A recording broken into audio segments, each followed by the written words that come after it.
BK ಹರಿಪ್ರಸಾದರು KPCC ಅಧ್ಯಕ್ಷ ಆಗಿದ್ದವರು, ಬಹಳ ದೊಡ್ಡ ಹುದ್ದೆ ಅದು. ಯಾವ ಆಧಾರದಲ್ಲಿ ಆ ರೀತಿ ಮಾತಾಡ್ತಾರೆ ಗೊತ್ತಿಲ್ಲ. ಹಿಂದೇನಾಗಿತ್ತು ಅಂತ ಹೇಳಿದ್ರೆ, ಒಂದೇ ಮಾತ್ರ ಮಾಡುವಾಗ ದುರ್ಗಾ ಮಾತೆಯ ಉಲ್ಲೇಖ ಬರುತ್ತೆ ಅನ್ನುವ ಕಾರಣಕ್ಕೋಸ್ಕರ ನಾನು ಅದನ್ನು ಹಾಡೋದಿಲ್ಲ ಅಂತ ಹೇಳಿ ಮೊಹಮ್ಮದ್ ಜಿನ್ನ ವಿರೋಧಿಸಿದ್ದು. ಮೊಹಮ್ಮದ್ ಜಿನ್ನ ಒಂದೇ ಮಾತ್ರನ್ನು ವಿರೋಧಿಸಿದ್ದು, ದುರ್ಗಾ ಮಾತೆ ಉಲ್ಲೇಖ ಬರುತ್ತೆ, ಅದು ಮೂರ್ತಿ ಪೂಜೆ ಆಗುತ್ತೆ, ಅದಕ್ಕೋಸ್ಕರ ನಾನು ಅದನ್ನು ವಿರೋಧ ಮಾಡ್ತೇನೆ ಅಂತೇಳಿ ಮೊಹಮ್ಮದ್ ಜಿನ್ನ ವಿರೋಧಿಸಿದ್ದು. ಮೊಹಮ್ಮದ್ ಜಿನ್ನ ವಿರೋಧಿಸಿದ ನಂತರ ಈಗ ಯಾರಾದರೂ ವಿರೋಧಿಸುತ್ತಿದ್ದರೆ ಅದು ಕಾಂಗ್ರೆಸ್ ಪಕ್ಷ, ಅದರಲ್ಲೂ KPCC ಅಧ್ಯಕ್ಷ ರೀತಿ ಹೇಳ್ತತೆ ಅಂತ ನೋವಿನ ಸಂಗತಿ. ನನಗನ್ಸುತ್ತೆ ಎಂಥ ಸಂದರ್ಭದಲ್ಲೂ ಕೂಡ ಒಂದೇ ಮಾತರಮ್ಮನ್ನು ನಾವೆಲ್ಲರೂ ಒಟ್ಟಾಗಿ ಹಾಡಬೇಕು. ಅದು ದೇಶಭಕ್ತಿಯ ಸ್ವಾತಂತ್ರ್ಯ ಹೋರಾಟದಲ್ಲಿ ಸ್ವಾತಂತ್ರ್ಯ ಹೋರಾಟಗಾರರಿಗೆ ಸ್ಫೂರ್ತಿಯನ್ನು ಕೊಟ್ಟಂಥ ಒಂದು ಬಹುದೊಡ್ಡ ಗೀತೆ. ಆ ಹಿನ್ನೆಲೆಯಲ್ಲಿ ಕಾಂಗ್ರೆಸ್ ಪಕ್ಷ ಅದನ್ನು ಏನು ನಿರ್ಧಾರ ಇದೆ ಅದನ್ನು ಸರಿಪಡಿಸ್ಕೊಳ್ಳೋದು ಒಳ್ಳೆಯದು, ಅದರಿಂದ ರಾಷ್ಟ್ರ ಗೌರವ ಸಿಗುತ್ತೆ ಅಂತ ನನ್ನ ಯೋಚನೆ. ಮೊಹಮ್ಮದ್ ಜಿನ್ನನ ನಂತರ ಯಾರಾದರೂ ವಿರೋಧಿಸಿದ್ರೆ ಇದ್ದರೆ ಒಂದೇ ಮಾತರಮ್ಮನ್ನು, ಅದು ಕಾಂಗ್ರೆಸ್ ಪಕ್ಷ, ಅದರಲ್ಲೂ ಕರ್ನಾಟಕ ಕಾಂಗ್ರೆಸ್ನ KPCC ಅಧ್ಯಕ್ಷ ಈ ರೀತಿ ಹೇಳಿದ್ದು ನೋವಿನ ಸಂಗತಿ. ಸಿದ್ದರಾಮಯ್ಯ ಅವರು ಪುತ್ರ ಯತೀಂದ್ರ ಅವರು ಸರ್, RSS ಸಾವಿರ ಹಾವಿನ ತಲೆ ಉಳ್ಳಂಥದ್ದು ಅಂತ ಹೇಳಿದ್ದಾರೆ. ವಿಷ ಸರ್ಪ ಹೋಲಿಕೆ ಮಾಡಿದ್ದಾರೆ. ರಾಷ್ಟ್ರೀಯ ಸ್ವಯಂ ಸೇವಕ ಸಂಘ ಈ ಜಗತ್ತಿನಲ್ಲಿ ಬೇರೆ ಬೇರೆ ಧರ್ಮಗಳಿಗೆ ಬೇರೆ ಬೇರೆ ರಾಷ್ಟ್ರಗಳಿವೆ. ಆದರೆ ಹಿಂದೂಗಳಿಗಿರುವಂಥದ್ದು ಪ್ರಸ್ತುತ ವಿಶ್ವದಲ್ಲಿ ಏಕೈಕ ರಾಷ್ಟ್ರ ಯಾವುದು ಕೇಳಿದರೆ ಅದು ಭಾರತ. ಆ ಕಾರಣಕ್ಕೆ ಹಿಂದೂಗಳಿಗೆ ಅನ್ಯಾಯ ಮಾಡಬಾರ್ದು ಮತ್ತು ರಾಷ್ಟ್ರೀಯತೆಯನ್ನು ಎಲ್ಲರೂ ಒಟ್ಟಾಗಿ ಆಚರಿಸಬೇಕು.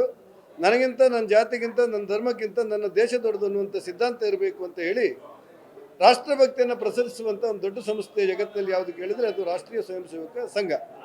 ಈಗ ಅದನ್ನು ನಿಯಂತ್ರಣ ಮಾಡಬೇಕು ಅಂತ ಏನು ಕಾಯ್ದೆಯನ್ನು ತರಲಿಕ್ಕೆ ಕರ್ನಾಟಕ ಕಾಂಗ್ರೆಸ್ ಹೊರಟಿದೆ. ಕರ್ನಾಟಕ ಕಾಂಗ್ರೆಸ್ ಅವರು ಕೇವಲ RSSನ್ನು ನಿಯಂತ್ರಣ ಮಾಡಬೇಕಂತ ಹೊರಟದ್ದಲ್ಲ.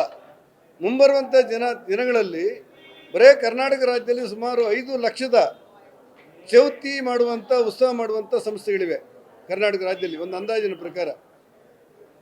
ಅಂಥ ಸಂದರ್ಭದಲ್ಲಿ ಎಲ್ಲೆಲ್ಲಿ ಗಣೇಶನ ವಿಗ್ರಹಗಳು ಮೆರವಣಿಗೆ ಹೋಗ್ತದೆ, ಎಲ್ಲೆಲ್ಲಿ ಶಾರದೋತ್ಸವಗಳು ನಡೀತಾ ಇದೆ, ಆ ಎಲ್ಲ ಉತ್ಸವಗಳನ್ನು ನಿಯಂತ್ರಣ ಮಾಡಲಿಕ್ಕೆ, ಒಟ್ಟಾರೆ ಹಿಂದೂಗಳ ಹಬ್ಬದ ಆಚರಣೆಯನ್ನು ನಿಯಂತ್ರಣ ಮಾಡಲಿಕ್ಕೆ RSSನಲ್ಲಿ ಪರೋಕ್ಷವಾಗಿ ನಿಯಂತ್ರಣ ಮಾಡುವಂಥ ಒಂದು ಕಾಯ್ದೆಯನ್ನು ಇವತ್ತು ಇಂಟ್ರಡ್ಯೂಸ್ ಮಾಡಲಿಕ್ಕೆ ಪ್ರಯತ್ನ ಪಡ್ತಾ ಇದೆ.